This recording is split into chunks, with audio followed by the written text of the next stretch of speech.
오늘 이번부터는 서산 스님의 마음 공부, 서산 스님의 마음 공부에 대해서 공부를 해보겠습니다. 서산 스님은 본명이 휴식이라는 휴자, 고요하다는 정자, 휴정이고, 머무르는 집의 이름, 당호가 청허당이고, 청정할 청자, 비러자, 청허당이고, 또 묘향산에서 오래 계셨기 때문에 사람들이 서산이라 이렇게 불렀는데요. 나중에는 서산만 많이 불려지고 청허당이라고 하는 당호는 문집 이름으로 새겨지고 휴정이라고 하는 불명은 거의 안 불려지고 주로 서산, 이 서산이라고 하는 별칭이 세상에 알려졌어요. 생물연대를 보면 우리나라 조선조 중기에 해당하는데 명종 15년 1520년에 태어났어요. 명종 15년에. 어디서 태어나냐? 평안남도 안주라고 하는 도시에서 태어났는데요. 비문에 보면 청천강 유역이라 그쪽에 청천강이 있는데 그 청천강 가까운 지역이다. 이렇게 기록이 되어 있고요. 성은 채씨고 태어난 곳은 평안남도 안주고, 그런데 10살에 조실부모 했어요. 나이 10살에. 그리고 12살에 성균관 학당에 들어갔어요. 성균관 학당. 전국에서 제일 공부 잘한다는 분이 뽑혀오는 곳이잖아요. 성균관이. 그리고 15살에 과거에 응시해서 한번 시험을 봤는데 낙방했어요. 그리고 한 1년 반 내지 2년 정도를 사연 많게 세월을 보내다가 기록상으로 가만히 이걸 검토를 해보면 16세 말이나 17세 초가 될 것 같아요. 한 17살 초 정도 될 것 같은데, 그때 지리산에서 높을 숭자, 어지린자, 숭인 노스님을 만나요.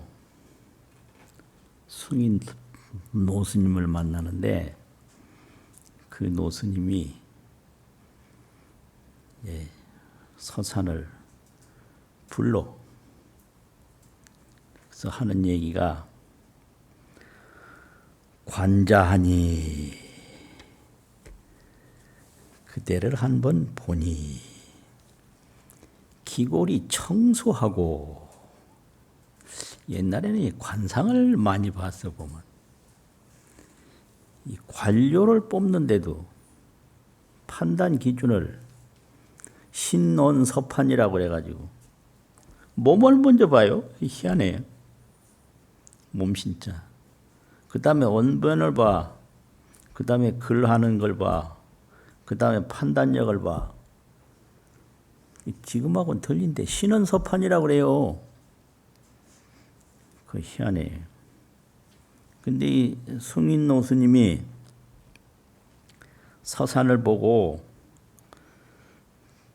대뜸 하는 소리가 관자하니 그대를 보니 기골이 청소하다. 이 기운과 골상이 아주 청정하고 뛰어나다. 그러니까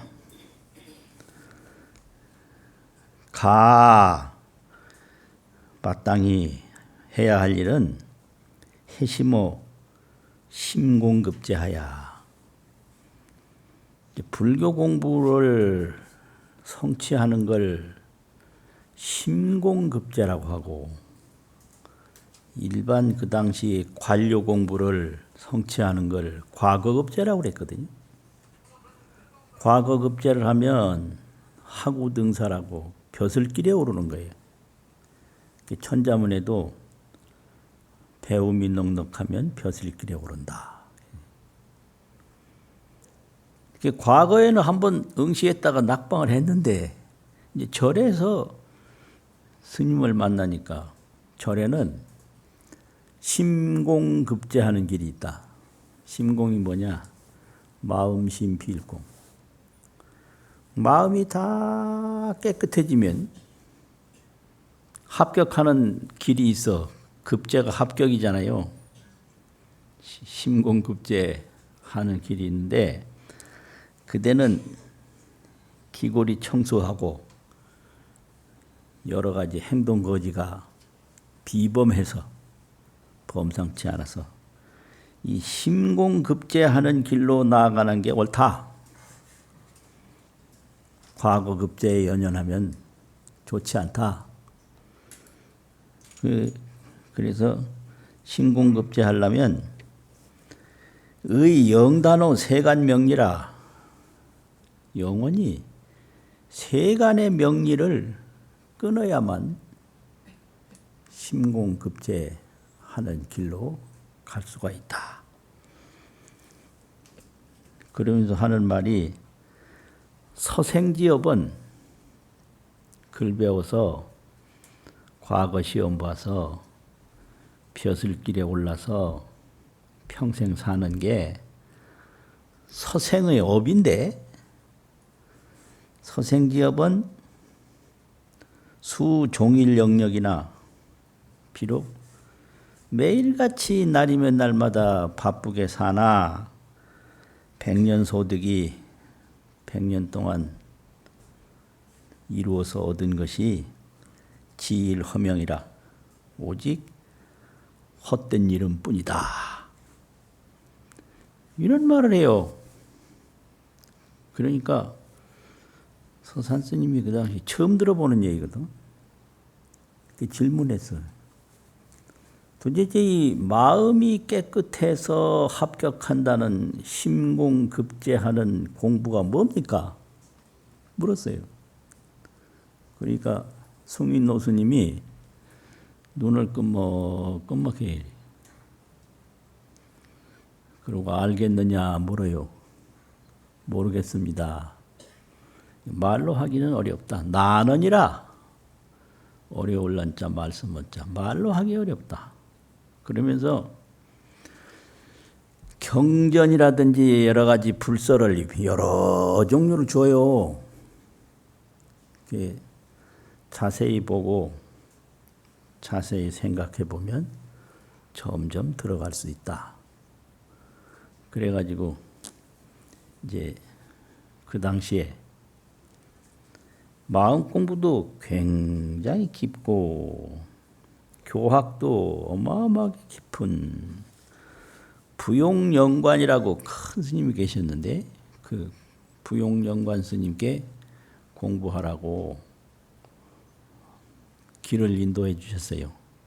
그리고 승인 스님은 양육사가 되겠다고 공부하는데 뒷바라지를 해주겠다고. 그래서 승인 노숙이 양육사가 되고 부용영관이 가르침을 주는 스승이 돼서 공부를 하는데 이런 기록이 이제 어디에 있냐? 이 서산 스님의 시대는 아주 특이한 시대라. 서산 스님이 45세 가정 갑자년이라고 그러는데 1564년인데 45세 선가규감을 지었어요. 그런데 그 선가규감이 조선조 중기 이후에 굉장히 중요한 저술이 돼서 출판을 여러 번 했어요. 서산 스님 하면 단행본 저술로 선가규감이에요. 그런데 그 선가규감은 조선조 중기 이후에 반드시 봐야 하는 그런 저술로 주목을 받은 거거든요. 그 다음에는 서산 스님이 1604년에 열반에 드셨는데 그 후에 8년 뒤에 문집을 이제 문도들이 간행을 했는데요. 2권짜리로 간행을 했어요. 2권본이라고. 2권본 청어당집. 그 다음에 열반하신 후 26년 만에 1630년에 7권본으로 간행을 했어요. 7권짜리로 청어당집을 출판을 했어요. 그리고 열반 후 190년 후에 영조 18년 190년 후에 뭔 일이 있었느냐면 그 서산 스님을 관급 제사로 제사를 모신다. 관에서 제수를 보내서 제사를 모시는 그런 일이 있었어요. 그래서 묘향산에 그 제사 지내는 그 영당이라고 그러는데 영당을 모시고 간판을 수충사라고 그러지. 보답할 수, 충성충. 서산 스님의 그 나라에 공헌한 충성을 보답하는 뜻에서 관급제수로 제사를 모신다. 이렇게 영조의 어명으로 글을 짓고 글을 보낸 내용이 있는데 그걸 기념하기 위해서 몇 년인가 이게 1794년 영조 18년 이때 이런 일이 있었는데 그걸 기념하기 위해서 문집을 또 간행을 하는데 4권본으로 4권본으로 간행을 해요. 그러니까 입적한 후 8년 만에 2권본 서산 문집이 출판이 되고 입적 후 26년 만에 7권본 서산 문집이 출판이 되고 입적 후 190년 1794년에 4권으로 4권본 서산 문집이 출판이 됐어요. 근데 이제 오늘날에는 한국 불교 전서라고 하는 그 책에 이 3가지 종류의 서산 문집이 전부 7권본을 기본으로 해서 그 앞뒤로 있는 것은 보유 기록으로 다 실어서 하나로 전해지는데 이런 것을 자세히 보면 참 특이한 게 있어요. 서산 문집을 가만히 살펴보면 서산 스님의 이 구도 인연이 도를 구하는 인연이 아주 특이해요. 어찌 특이하냐 그러면 그 문집에 서산 스님이 친필로 남긴 기록인데 이게 절에 발심해서 출가한 게 아니에요. 처음에 그 동학들하고 같이 글 배우는 사람들하고 지리산 유람을 해보겠다 가지고 한 6개월 동안 지리산 유람을 하면서 그저 온갖 절에 가서 쉬기도 하고 머물기도 하고 쉬기도 하고 머물기도 하고 이렇게 반년 이상을 돌아다니는데 이거는 지리산 그 산천과 사찰을 유람하러 간 거지 뭐 출가하러 간 게 아니에요. 또 이런 인연은 아주 처음 봐요. 참 기가 막힌 인연이에요. 그런데 승인 스님이 가만히 보니까 생긴 게 비범하게 생겼다. 범상한 무리가 아니다.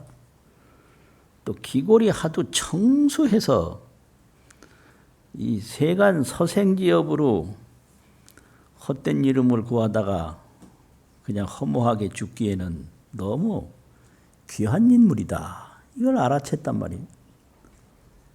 그래가지고 서생지업은 그런 것이니 마음을 깨끗이 해서 합격하는 길이 있는데 그 길을 가라. 그러니까 이거 생각을 해보세요. 그때까지는 글 배워서 과거 합격해가지고 입신양명하고 출세하는 것밖에 몰랐는데 이러니까 이거 이상할 거 아니야? 그런데 하겠다고. 그런데 바로 머리를 깎는 게 아니라 공부를 한번 해보겠다고. 그래서 그 부용령관 도력과 교학이 아주 깊은 부용령관 스님에게 가서 3년을 공부를 했어요. 기록에는 수업 3년이라고 그랬어요. 그래서 가르침을 받은 업을 쌓은 것이 3년이다. 그럼 한 17살에 시작했으면 3년이면 20살쯤 됐을 거 아니에요. 그런데 당신 기록이 참 재밌어요. 성균관에 들어가서는 어떻게 표현했느냐면 그렁저렁 세월을 보냈다 이렇게 표현을 했는데 이 절에서 공부할 때는 하루도 부지런히 안 한 날이 없다 이렇게 기록을 했어요. 이거 이 과거 공부할 때는 대충 보냈는데 이 절에서 이 불교 경전 보고 불교 공부할 때는 하루도 부지런히 보내지 않은 날이 없다 이렇게 기록을 해냈어요. 당신이. 그런데 그렇게 하다가 20살쯤 된 걸로 이제 기록이 되는데 큰 문제가 생긴 거예요. 깨달음이 온 거예요. 3년 만에. 그러니까 이게요. 마음을 딱 하나로 정해서 마음 공부 탁 하면 서산 스님은 3년 만에 깨달음이 왔어. 어떤 사람은 1년 만에 와요. 어떤 사람은 지나가다가 법문 듣고 깨달아. 이 깨달음이 있는 거예요, 이렇게. 기가 막히지. 그런데 그 깨달음을 어떻게 표현했느냐면 이렇게 표현했어요. 홀문두 제창에 두견새가 창밖에서 우는 소리를 듣고 그냥 호련히 들은 거예요. 갑자기. 두견새가 창밖에서 우는 소리를 뜻하지 않게 호련히 듣고 마음에 뭐가 왔냐? 탁 온 게 있는데 뭐가 왔냐? 만한 춘산이 진고향이라. 만한이라고 하는 것은 가득할 만자 눈한자. 눈에 가득히 보이는 봄산이 춘산, 봄춘자, 몇산자. 진고향이라. 다할 진자인데 모두 자기 집이다. 고향이라는 건 자기 집이란 말이에요. 두견새가 창밖에서 우는 소리를 우연히 듣고 눈에 가득히 보이는 산천이 모두 자기 집임을 깨달았다. 이 경지에 이제 들어가는데 이게 뭐냐면요. 보통 범부가 살고 있는 정신세계는 불교에서 의식이라고 가르쳐요. 의식. 범부는 의식으로 산다. 의식이란 게 뭐냐? 의식은 보면 보는 대로 구하고 들으면 듣는 대로 구한다 소리예요. 이게 대상을 쫓아가는 건 의식이에요. 그래서 육식이 있고 칠식이 있고 팔식이 있다고 이렇게 가르치거든요. 지금까지 의식으로 쭉 하다가 3년 동안은 그 의식 공부를 한 게 아니라 깨달음으로 들어가는 길을 이제 경을 통해서 공부를 했는데 얼마나 열심히 했던지 한번 생각해 봐요. 동학들은 다 서울로 가서 지금 과거 공부하고 있는데 이 산중에 홀로 남아서 이거 뭐 하자는 거예요? 이거 아주 막다른 골목에 그냥 깨닫지도 못하고 평생 있으면 그 같이 공부하던 그 동학들한테 얼마나 이게 체면도 안 쓰고 말이 아닐 거 아니에요? 야, 이제 깨달음이 이제 탁 오는데 그거를 뭐라고 표현했느냐면 이 문자지묘라 문자를 여인 오묘함에 들었다 이렇게 표현했거든요. 근데 그것이 이제 뭐냐면 의식에서 마음 공부 쪽으로 쭉 가다 보면 그걸 반야라고 그래요. 반야. 반야는 눈으로 보는 것처럼 모양을 보고 쫓아가는 게 아니라 정견 여실이라. 여실, 그 실다운 실상의 모습을 바로 보는 걸 반야라고 그래요. 정견 여실. 이걸 이렇게 이제 의식으로 보면 이건 그릇인데 반야로 보면 이건 불생불멸이에요. 생긴 것도 아니고 없어지는 것도 아니에요. 반야는 진실상을 보는 게 반야고 의식은 모양을 보고 쫓아가서 그걸 구하기도 하고 버리기도 하는 게 의식이란 말이에요. 처음으로 그 반야의 경험을 한 거예요. 반야로 보니까 온갖 산천이 다 나의 집이다. 이게 반야로 본 깨달음이에요. 의식으로 보면 여기는 뭐 어느 도, 뭐 경상도면 경상도, 지리산 어디 뭐 이게 이제 의식이거든요. 근데 반야로 보니까 눈에 보이는 게 모두 나의 집이다. 이거예요. 그리고 그 다음에 또 하나 읊은 게 있는데, 박수 칠 거 없어요. 이건 박수 쳐서 될 일이 아니에요. 또 읊어가로되, 급수 길에 홀해수하니, 급수라는 건 물 길어서 오는 거요. 물 길어 온다. 그들 아셔요? 그걸 급수라고 그래요. 물길 급자. 물 길어서 돌아오다가, 길에 돌아오다가 홀해수하니 호련히 머리를 돌려보니 청산무수 백운중이라 청산이 푸른 산이 무수히 세일 수 없이 많은 청산이 백운중에 섰더라. 백운중에 있다. 흰 구름 속에 청산이 탁 서 있다. 그럼 이거 뭐냐? 생각으로 보면 저건 산이다, 저건 구름이다 이건데요. 반야의 세계로 탁 보니까 그게 자기 마음인 거예요, 청산이. 그런 경험을 해요. 그러고 나서 그런 경험을 하고서 바로 머리를 깎았어요.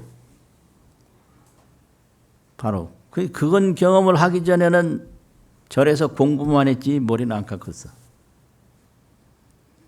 그러면 이게 삭발, 득도, 삭발해서 불교의 법도를 몸에 지닌다는 것을 득도라고 그러는데 이 삭발 득도한다는 게 뭘 의미하는 거냐. 서가모니가 삭발 득도하는 거는 뭐였냐. 세상을 다 둘러보니 생로병사밖에 없더라 이거예요. 이게 인생이다. 그런데 가만히 어디서 보니까 수행하는 도닦는 수행인이 있어. 그래서 뭐 하려고 그래 하냐 이제 물어보니까 해탈하려고 그래 한다 이거예요.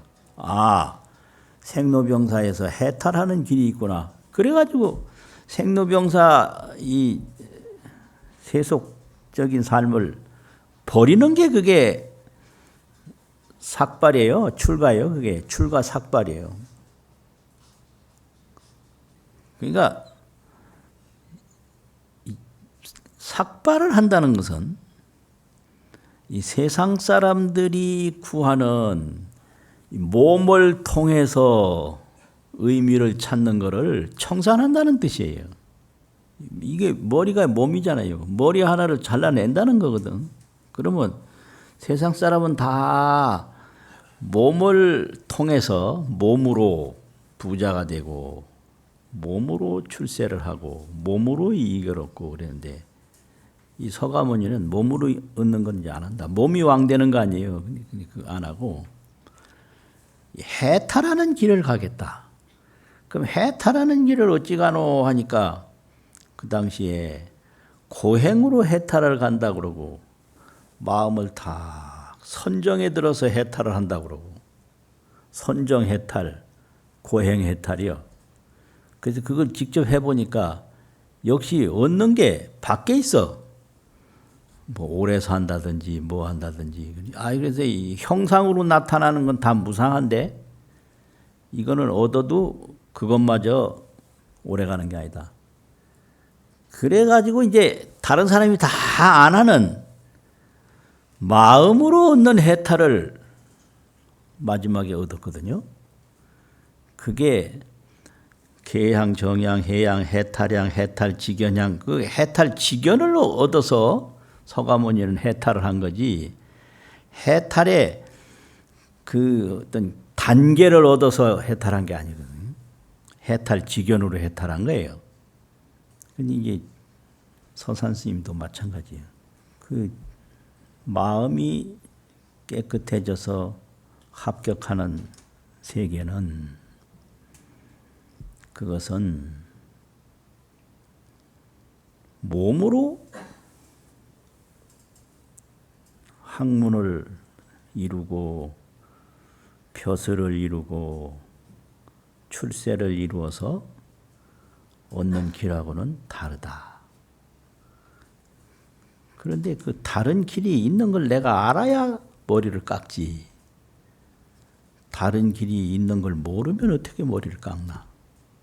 그러다 그 다른 길을 자기가 자기 지혜로 체험을 한 거예요. 자기 지혜로. 이게 이제 불교로 교학으로 말하면 초지예요, 초지.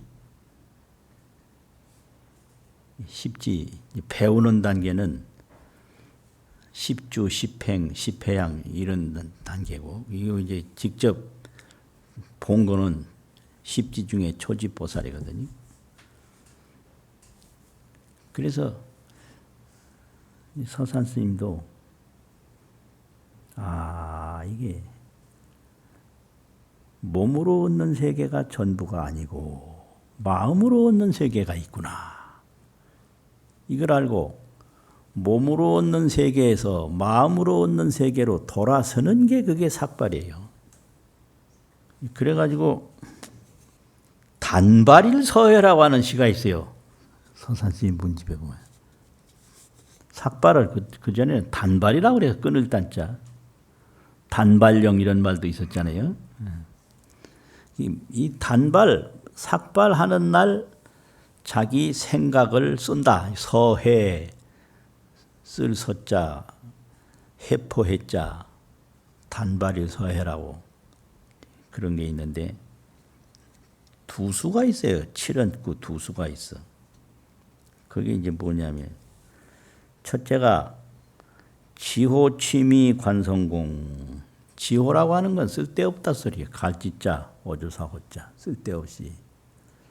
취미라고 하는 것은 취할 지자, 만미자 그 의미를 두었다. 어디에 의미를 뒀나. 관성공인데 관성공인은 붓으로 공부하는 걸 관성공이라고 그래요.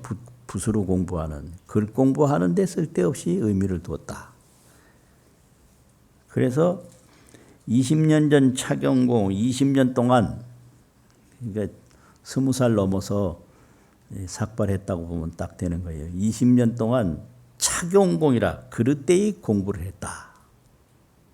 이게 삭발하는 날 그 해포를 쓴 거거든요.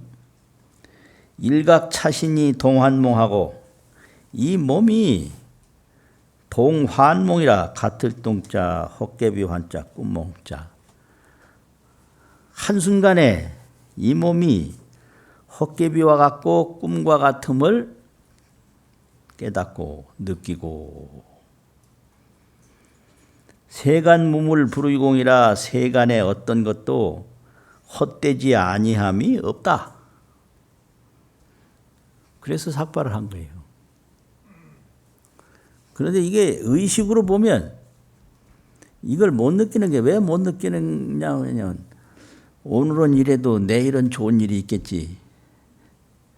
오늘은 이래도 모레는 또 좋은 일이 있겠지. 자식들이 크면 더 좋은 일이 있겠지. 희망을 항상 밖에서 찾아요. 의식은. 그러면 출가 못해요. 부자들 생각만 계속하고 잘 생각만 계속하고 못해요. 그거는. 그래서 서산 스님은 하루아침에 그 마음 경지를 탁 보니까 그 마음 세계에서 이 몸을 볼 때 이 몸은 헛개비와 같고 꿈과 같다는 걸 탁 느꼈어요. 그러고 느끼고 보니까 세간 무물 불의공이라 세간의 어떤 물건도 헛된 게 헛됨이 되지 아니함이 없더라. 다 헛되더라. 이거요. 이걸 못 느껴요, 사람들이. 다 밖에서 의미를 두고 밖에서 속아서 살다가 마지막에 죽는 순간에도 못 느끼고 죽는 사람이 육도범부예요. 못 느껴요. 거기서 제일 못 느끼는 게 이 몸에 대한 그 희망을 못 버려요. 돌아가시는 분도 몸에 대한 나 이제 더 살 수 있다고. 그래서 자기가 볼 때는 금방 돌아가시게 됐는데 그분한테 뭐 금방 돌아가셨다고 뭐 돈 있는 거 내놔라 했더니 큰일 나요. 그분은 몸의 희망이 아주 철석 같아서 반드시 다시 소생해서 오래 살 거라고 다 믿어요. 숨이 떨어져도 믿어요. 그러니까 병문안 가서 그런 소리 하면 절대 안 돼요. 평생 원수죠요. 세세생생 원수죠. 보아하니 이제 얼마 못 사시겠습니다. 모든 거 내려놓으시고 모든 거 정리하시지요. 이런 소리 했다가는 큰 문제가 보통 심각하게 나는 게 아니에요. 몸에 대한 걸 못 버려서 그래요. 그리고 그 다음 못 버리는 거 있어요. 자식에 대한 거 못 버려요.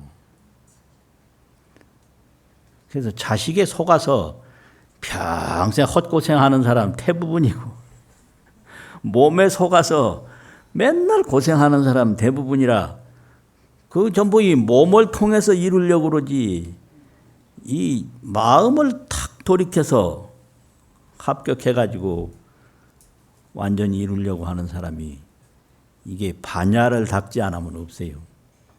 얼마나 위대한 일이에요. 이게 참.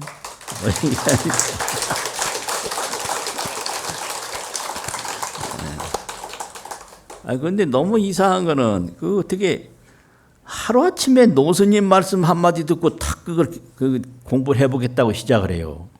그게 참 이게 이제 말하자면 전생부터 인연이 있어서 그런 거죠. 그리고 3년 만에 깨달음을 얻었어. 한 말씀 듣고 불교가 어떤 건지 공부해 보고 싶다고 공부를 시작을 했고 수업 3년에 업을 받은 지 3년에 이런 깨달음을 얻고 그런 깨달음을 얻는 순간에 이 몸이라고 하는 거는 다 꿈과 같구나. 세상이라고 하는 건 다 헛되지 않음이었구나. 이걸 깨닫고 바로 이제 삭발을 하고 이제 시작을 하는데 그때부터는 이제 이 마음 공부가 점점 더 이제 깊이 들어가면 반야에서 보리로 올라가는 경지가 있어요. 이게 세 가지로 보면 범부는 의식, 보살은 아까 뭐라고 그랬죠? 반야.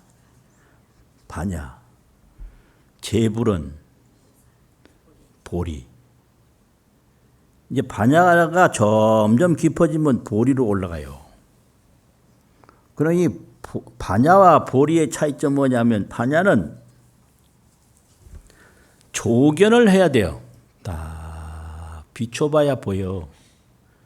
근데 안 비출 때는 범부로 살던 뭐 보는 대로 구하고 듣는 대로 구하고 부딪히는 대로 구하고 이런 습관이 꽉 젖어서 안 보면 안 보여요. 이게 이제 초지보살이 하는 일이에요. 그런데 이 경지가 이제 점점 깊어지면 그 밖에서 구하는 의식의 습관은 점점 이제 뒤로 물러가고 이 보이는 세계가 점점 더 깊어지고 넓어져요. 그래서 딱 완전 10지 이상 이제 경지가 되면 항상 보여요. 그래서 반야를 조적이라고 그래요. 볼조자 조견이라고 하는 볼조자 고요할 적자. 보면 고요한 게 보인다. 고요하다는 것은 불생 불멸 불구 부정 부증 불감 이게 보인다는 거예요. 보면 보여. 그런데 보리는 고요히 항상 본다. 적조라고 그래요. 마음이 늘 고요해요. 그래서 항상 불생불멸이 늘 보이는 거라. 보지 않아도 보이는 게 보리고요. 반야는 볼 때 보인다. 이게 반야예요. 그래서 조적, 적조. 그리고 의식은 늘 추구, 쫓아가서 구하는 거예요. 추구하는 거는 의식이고 진실을 보는 거는 반야고 항상 진실이 보이는 건 보리다.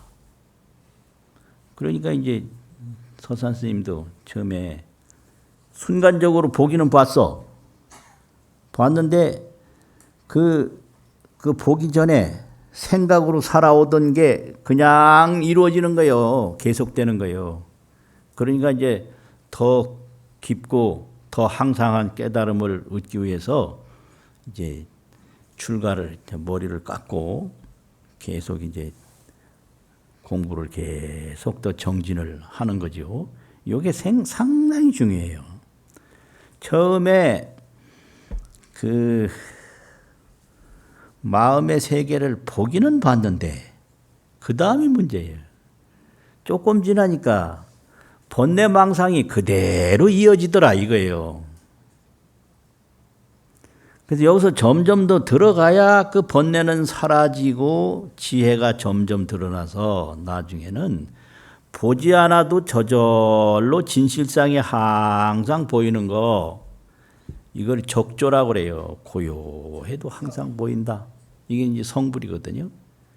지금 마음 공부한다는 사람들이 잘 모르는 게 뭐냐면 내가 깨달음이 있었는데 왜 고통이 있느냐 이걸 호소를 해요. 고통은 의식의 업으로 오는 거거든요. 근데 깨달음이 있었던 건 사실이야. 그런데 깨달음은 한순간이고 그 고통의 업은 계속되는 거예요. 그러니까 그런 한순간에 깨달음을 체험했으면 거기서 멈추지 말고 계속 더 정진을 해 나가면 번뇌는 서서히 사라지고 이제 지혜가 점점 불어나서 그 다음에는 생각을 안 해도 저절로 진실상이 항상 눈앞에 나타나는 거예요. 이게 이제 보리심이라고 그래요. 보리심.